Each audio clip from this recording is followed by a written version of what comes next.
Mumbai Tuck brought to you by Cotton King. Nature in every finish, premium, modern living in every ease.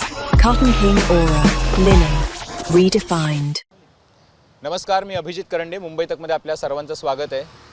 तुम्ही ओळखलंच असेल मी कुठे आहे. दादरमध्ये बालमोहन विद्या मंदिराच्या बाहेर मी उभा आहे, जिथे राज ठाकरे, उद्धव ठाकरे या महाराष्ट्रातल्या दिग्गज नेत्यांनी सुद्धा शिक्षण घेतलं आहे आणि बरेचसे सेलिब्रिटी सुद्धा इथं शिकून गेलेले आहेत. आता तुम्ही म्हणाल की तुम्ही इथं उभं राहून काय करताय, तर प्रश्न असा आहे की या ज्या सगळ्या शाळा आहेत बालमोहनसारख्या महाराष्ट्रभरातल्या, या सगळ्या शाळांपासून 50 मीटरच्या परिघामध्ये तुम्हाला हाय फॅट आणि हाय शुगर पदार्थ किंवा जंक फूड जे आहे ते विकता येणार नाही, अशा पद्धतीचा आदेश जो आहे तो FDA कमिशनर तुकाराम मुंडे साहेबांनी काढला आहे. आता मुद्दा असा आहे, फक्त मी तुम्हाला उदाहरणादाखल दाखवतोय. हेच चित्र प्रत्येक शाळेबाहेर असतं. ही काही एकमेव शाळा नाही आहे. आता आपण जर या शाळेच्या डाव्या बाजूला बघितलं तर इकडे मनीज नावाचं एक फेमस रेस्टॉरंट आहे की जिथं लोक कॉफीला, चहाला किंवा इडली नाश्ता करण्यासाठी येतात. पलीकडे शारदा नावाचं पान शॉप आहे आणि त्याच्या पलीकडे मग इतर शॉप्स आहेत, अगदी आईस्क्रीम शॉप्स वगैरे पण आहेत. आणि या बाजूला लेफ्ट बाजूला जे आहे ते फ्रँकी शॉप आहे. टिव्ज फ्रँकी खूप फेमस आहे, 41 वर्षांपासून आहे. आता काय विकायचं नाही आहे बघा, तळलेले पदार्थ विकायचे नाहीत, डीप फ्राईड स्नॅक्स विकायचे नाहीत, वडापाव, समोसे, तत्सम तेलकट पदार्थ विकायचे नाहीत, प्रक्रिया केलेले चिप्स, चॉकलेट्स, आईस्क्रीम विकायचं नाही आहे, पेय विकायची नाहीत, कोल्ड्रिंक्स विकायचं नाही आहे, साखर किंवा कॅफिनयुक्त पदार्थ विकायचे नाहीत. मग आता प्रश्न उरतो असा की या सगळ्यामध्ये विकायचं काय, कारण ही एक इकोसिस्टम आहे. आपल्याला कल्पना आहे की महाराष्ट्रामध्ये जवळपास प्रत्येक शाळेच्या बाहेर कमीत कमी 20 ते 30 दुकानदार आहेत आणि ते दुकानदार अशाच पद्धतीनं आपला बिझनेस करतात. त्यांच्यावरती अवलंबून असलेले अनेक एम्प्लॉईज आहेत त्यांचे. त्यामुळे हा प्रश्न उपस्थित होतोय. माझ्यासोबत टिव्ज फ्रँकी इथं जे आहे ना, या गेटला लागूनच आहे, त्याचे आदित्य माझ्यासोबत आहेत. आदित्य आधी कॅनडाला होता आणि आता तो इथं हा व्यवसाय जो आहे तो पुढे नेतो आहे. आदित्यनं पण हॉस्पिटॅलिटीचं शिक्षण घेतलेलं आहे. आदित्य, तुम्ही ऐकलं काय सांगितलं ऑथॉरिटीजने? हो, मी ऐकलं. आज सकाळीच बघितलं, खरं मी actually. And it was I was quite surprise to see that actually. Because very sudden implementation. तर आम्हाला कळत नाही की आता आम्ही काय करायचं आहे. Because the authorities have been saying whatever they are trying to put forward. So we are quite surprise with that. पण प्रॅक्टिकली शक्य वाटतं का की अशा पद्धतीचं, कारण प्रत्येक शाळेबाहेर अशी परिस्थिती आहे? ते आहेत सर, पण कसं आहे की our environment or like our area has been known in people's mind. So sudden shift of perspective is gonna take a while. खूप वेळ लागणार आहे त्यांना की एक्सेप्ट करायला. पण I completely stand with the cause of the government and the FDA and Tukaram Munde sir. पण कसं आहे की त्यांना पण थोडा एक भावनिक और ह्युमन वेनी त्यांना एक विचार करायला पाहिजे की काय होऊ शकतं, हाऊ मच द काय होऊ शकतो परिणाम जर समजा हे इम्प्लिमेंट झालं. समजा आता माझंच उदाहरण घ्या. We are shop has seen a lot of, it's been more than 3 decades we are standing there. आम्ही काम करतो आहे 30 वर्षापेक्षा जास्त. येस. आता आम्हाला पुढच्या वर्षी 40 वर्ष होणार आहेत. सो कसं आहे की we are not just catering frankies to the people, पण कसं आहे की we are creating an experience for everyone. लोकांना माहिती आहे टिप्स काय आहे, लोकांना माझे वडील माहिती आहेत, लोकांना ज्यांनी लोकांनी हँडल केलं आहे माझं शॉप त्यांना सगळ्यांना ओळखून आहेत. तेच कशा आपले राजसाहेब ठाकरे आहेत, ते आमचे रेग्युलर कस्टमर आहेत. दे लव्ह आवर फ्रँकी, त्यांना आवडतं सगळं. पण हे कसं आहे की बिझनेस वाईज माझं म्हणणं असं आहे की काय परिणाम होऊ शकतो, कारण असं आहे की बघा, तुमचं एकमेव शॉप म्हणून मी उदाहरण घेत नाही. इथे पलीकडे बघतोय आपण मनीज आहे, शारदा आहे, मॅड ओव्हर डोनट्स आहे, आणि ही सगळी शॉप जी आहेत ती अशाच पद्धतीचे पदार्थ विकतात जे मुंडे साहेब म्हणतात की ते विकू नका मुलांना. आता मग जर समजा त्यांनी ते नाही विकायचं तर मग काय विकायचं? आता मी म्हणतो की त्यांनीच जर ह्यांनीच ही काही पॉलिसी काढली आहे तर त्यांनीच काहीतरी सजेस्ट करावं की सर आम्ही काय विकावं. बिकॉज आमच्या डोक्यामध्ये कसं आहे की we are not selling anything wrong, we are not selling something which will cause harm to someone. It's all we are using all the natural ingredients. जसं पण आमच्याकडे माल येतो आहे, जसं स्टोरेज आहे, जसं त्यांचं हँडलिंग करायला पाहिजे आम्ही, जे नॉर्म्स त्यांनी ले केलेले आहेत, we are trying to follow everything till core. आणि no one has ever fallen sick after eating any of our products. और आय एम शुअर की कोणा जेवढे पण इकडे आहेत त्याने no one must have fallen sick because of that. पण प्रश्न असा आहे ना की जर समजा एखाद्या, आता हे शॉप आपण किंवा XYZ कुठलंही शॉप तुम्ही विकू नका म्हटलात तर त्याचा इकॉनॉमिक्सवर काय परिणाम होणार आहे, मला तो जास्त सर्वात मोठा प्रश्न आहे. तुम्ही म्हणजे काय, तुम्ही एकटे नाही आहेत त्याच्यावरती, तुमचे एम्प्लॉईज आहेत, बाकीचे प्रोव्हायडर आहेत, सप्लायर आहेत, मग निर्माता आहे, मग बाकी सगळे गोष्टी. Yes end there will be a lot of unemployment which can cause, but एवढं राहायला नको बरं. पण unemployment is a prominent cause which can happen. और मे बी जर तुम्ही ठरवलं की कुठे सडनली कुठे दुसरीकडे शिफ्ट करायचं, so the affordability is the part which will play its important role. किती भाडं आहे समजा इकडून शिफ्ट करायचं? सो अराउंड आपल्या एरियामध्ये जर तुम्ही बघाल तर it is somewhere between 60,000 starts from goes up to 1 lakh rupees. If you are lucky it will go below that. But त्यामध्ये कसं आहे की not all your requirements will be fulfilled. तर तसं बघायला गेले तर आपण शॉप शिफ्ट करणं हा पण काही पर्याय नाही. पर्याय नाही आहे सर. It's very difficult. तुम्हाला असं तुमच्या बिझनेसवरती काय परिणाम होईल? We have to somewhere we have to put our legacy to the halt. लोकांना परत ते सडन त्यांना मेंटॅलिटी शिफ्ट करायला तेवढा वेळ जाणारच आहे. पण होपफुली असं नाही होणार. We are praying for that. मला थोडंसं फ्रँकली मगाशी आपण ज्याला ऑफ द रेकॉर्ड बोलत होतो की बिझनेसेस, एम्प्लॉयमेंट, तुमच्यावर अवलंबून असलेले लोक, परत असलेली इकोसिस्टीम, बिझनेसची इकोसिस्टीम, ह्याचं सगळं गणित जे आहे ते या देशाच्या मध्ये बसते का? आता सर बसून घ्यावं लागतं. आता काय करणार सर आपण. बट नॅचरल जर तुम्ही ह्युमन पर्स्पेक्टिव्हने विचार करायला जाल तर ह्याचा पण खूप हे इम्प्लिमेंट करायच्या आधी ह्याचा पण विचार करायला पाहिजे होता सरांना की काय होऊ शकतं. What would be the aftermath of that. Cause कसं आहे की one fine day you can wake up and try to forcefully implement those policy and someone. Cause ते आम्हाला पण थोडं चेंज करायला वेळ लागणार ना की आपण हे लाईक एंटायरली न चेंज करता we can come to a common ground and we can think something about it. मला एक गोष्ट सांगायचं, आता तुमच्याकडे इथे बालमोहन शाळा आहे आणि सगळे पालक जे आहेत ते ऑलमोस्ट मला असं वाटतं की अवेअर असलेले पालक आहेत सगळे, आणि अप्पर मिडल क्लास फॅमिलीजमधले मुलं येऊन शिकतात. तुमचा अनुभव काय आहे की लहान मुलं येतात का तुमच्याकडे खरेदी करायला? आमच्याकडे लहान मुलं येतात, नक्की येतात, कारण त्यांना आमची फ्रँकी आवडते. But provided they have someone who accompanies them. त्यांच्यावर कोणतरी पालक निरीक्षक म्हणून कोणतरी येतं, गार्डियन म्हणून कोणतरी येतं.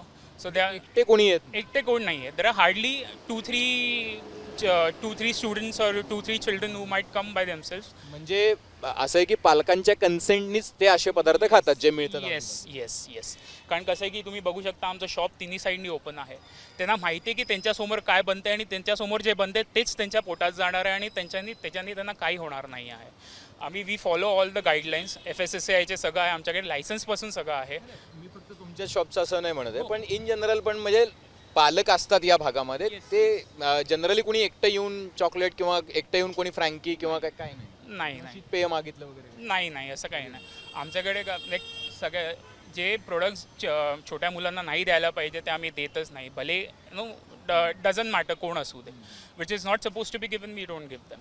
पण yes, the parents are always accompanied most of the times and they know what their children are having.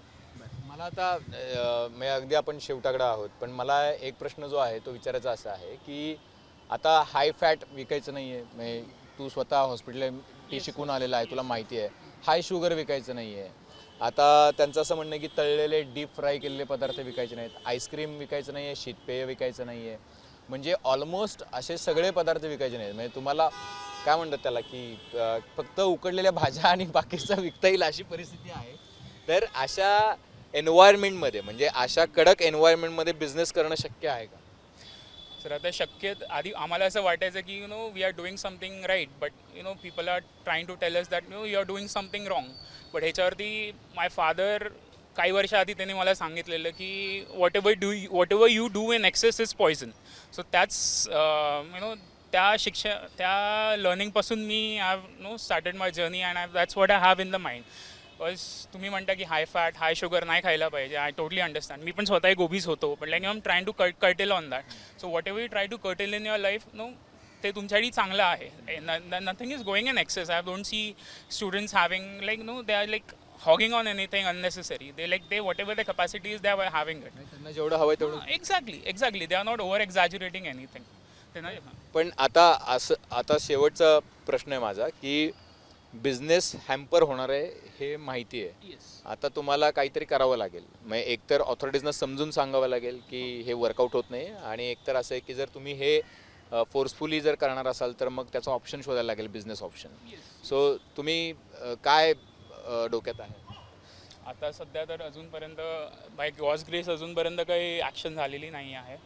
So अजूनपर्यंत काही कंटेंजन्सी प्लॅन नाही आहे आमच्याकडे. सो वी आर होपिंग की लाईक प्रॅक्टिकली विचार करून I hope that government suggest something from their side माझ्याकडे आता मी काही बोलू नाही शकत, so no comments on that to be very. तू कुठून शिकून आलास? मी इंडियामध्ये की मी कॅनडाला होतो आधी. काय शिकलो? मी हॉस्पिटॅलिटी मॅनेजमेंट शिकलो तिकडे, कलिनरी मॅनेजमेंट शिकलो तिकडे. त्याच्यानंतर हे बिझनेस सांभाळायला गेला. येस, मी माझं इकडे ग्रॅज्युएशन झालं, मी रहेजाला होतो कॉलेजला. I did my hotel management course there. नंतर मी बारटेंडिंग केली. त्याच्यानंतर I went to Canada. I work there for 4 years. आणि मग इकडे आल्यानंतर due to some personal issues I had to leave my career there and I come back here. आता आदित्य, मला सांग की ज्या वेळेला इथं उभं राहून तू एवढं सगळं शिकून आणि बघून आल्यानंतर ज्या वेळेला अशा पद्धतीचे नॉर्म्स जे आहेत, म्हणजे मी असं ऐकलं की बाहेरच्या देशांमध्ये सुद्धा असे कायदे आहेत, लाईक मलेशिया. मी कुठेतरी एक मेसेज वाचला की त्यांना तिथे हाय कॅलरी फूड किंवा हाय फॅट आणि हाय शुगर फूड मुलांना द्यायचं नाही आहे. शाळांमध्ये हेल्दी किचन्स असायला पाहिजेत. काइंड ऑफ थिंग्स अशा तिकडे पण फॉलो केले जातात. तुला असं वाटतं की त्याची गरज जी आहे ती तुला इथे पण वाटते? Yes, I have not seen any school having a concept of midday meal. कारण तुम्ही एशियन कंट्रीज जसं तुम्ही मलेशिया मेन्शन केलं, not just Malaysia, even Korea, Japan, they have their midday meals as well, and every ingredient which goes into that premises is thoroughly cleaned, is thoroughly inspected, and then they are prepared. So तसं करणं आत्ताच्या याच्यामध्ये खरं implement करायला पाहिजे. We should be reflecting on what the procedures the other countries are doing when it comes to the well-being of the students. या initiative घ्यायला पाहिजे त्यांनी. तसं घ्यायला पाहिजे. बघा, थँक्यू आदित्य, तू बोललास आणि तुझं अनुभव पण मांडलास आणि काय इम्पॅक्ट होणार आहे तेही सांगितलंस आणि सगळ्या गोष्टी मांडल्यास त्याबद्दल. बघा, असं आहे की तुकाराम मुंडे साहेबांनी जे आदेश काढले त्याच्यामध्ये काही गोष्टी आहेत की ही बंदी केवळ शाळेच्या कॅन्टीनपुरती मर्यादित नसून शाळेच्या प्रवेशद्वारापासून 50 मीटरच्या अंतरात उभे राहणारे विक्रेते खाद्यपदार्थांच्या गाड्यांनाही लागू आहे. म्हणजे या सगळ्यांना हे लागू असणार आहे, त्यांना नाही विकता येणार आहे हे सगळं. म्हणजे chocolates, ice cream, vada pav, samosa, deep fried, तळलेले पदार्थ वगैरे वगैरे वगैरे. त्याच्यानंतर अनिवार्य परवाने घ्यावे लागणार. शाळेच्या कॅन्टीन्सना, स्वयंपाकघरांना फसाईचे सगळे अन्न सुरक्षा परवानगी असणं त्यांच्याकडे बंधनकारक असणार आहे. ऑब्व्हियसली ते सगळे परवाने घेऊनच बिझनेसेस लोक करतात.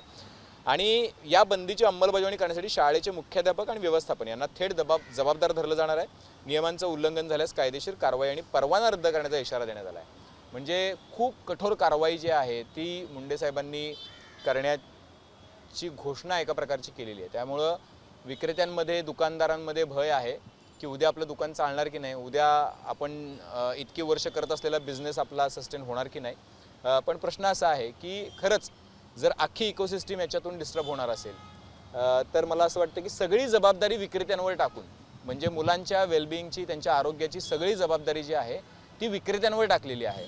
आता प्रश्न लोक असाही विचारतील की तुम्ही शाळांच्या जवळ अशा पद्धतीचे दुकानांनाच परवानगी का देता, शाळांच्या जवळ अशा पद्धतीचे परवाने का देतात, तुम्ही 50 मीटरचा जो नॉर्म आहे त्याच्या बाहेर ते दुकान आहे की नाही हे तुम्ही तपासत का नाही फसायचे परवाने देताना. किंवा असंही विचारतील की तुम्ही सप्लायरला परवाने देता, तुम्ही निर्मितीला परवाने देता, तुम्ही चिप्स बनवण्याला, आईस्क्रीम बनवण्याला, चॉकलेट बनवण्याला तुम्ही त्याच्यावर लिहित नाही की हे चिल्ड्रन्ससाठी नाही आहे म्हणून. असे खूप सारे प्रश्न निर्माण होणार आहेत. त्यामुळे मुंडे साहेबांनी निर्णय तर घेतलेला आहे, तो लोकांच्या हिताचा आहे, विद्यार्थ्यांच्या हिताचा आहे, त्यांच्या प्रकृतीसाठी पण चांगला आहे. आणि ज्या काळामध्ये प्रकृतीबद्दल इतका अवेअरनेस येतो आहे, फिटनेसबद्दल अवेअरनेस आहे, म्हणजे आदित्यने पण आपलं वजन कमी केलेलं आहे, त्याने सांगितलं तसं, तर इतका अवेअरनेस असण्याच्या काळामध्ये मला असं वाटतं की थोडा प्रॅक्टिकल अप्रोच ठेवला पाहिजे, ना की केवळ आदेशांनी आणि केवळ जबरदस्ती कायद्यांनी गोष्टी खरंच जागेवर येतील का हा प्रश्न आहे. अवेअरनेस क्रिएट करणं मुलांमध्ये, पालकांमध्ये, शाळेमध्ये, हे मला असं वाटतं आपण समजू शकतो. पण लहान मुलं आहेत, म्हणजे मला असं वाटतं की प्रत्येकाच्या घरात आहेत आणि त्याने एकदा तरी आईस्क्रीमची, चॉकलेटची चव चाखलेली आहे. त्यामुळे त्याचे हट्ट जे आहेत ते कुठल्या पातळीपर्यंत पुरवायचे याचा निर्णय पालकांनाच घ्यायचा आहे. त्यामुळे या दुकानावरती किंवा त्या दुकानावरती कोणी येऊन कुठल्या मुलानं जर काही खरेदी केलं तर ते पालकांच्या कन्सेंटच्या बाहेर आहे हे कसं काय मानता येईल. कारण त्याच्या हातामध्ये आलेले पैसे जे आहेत ते सुद्धा पालकांनीच दिलेले आहेत, खाऊचे पैसे.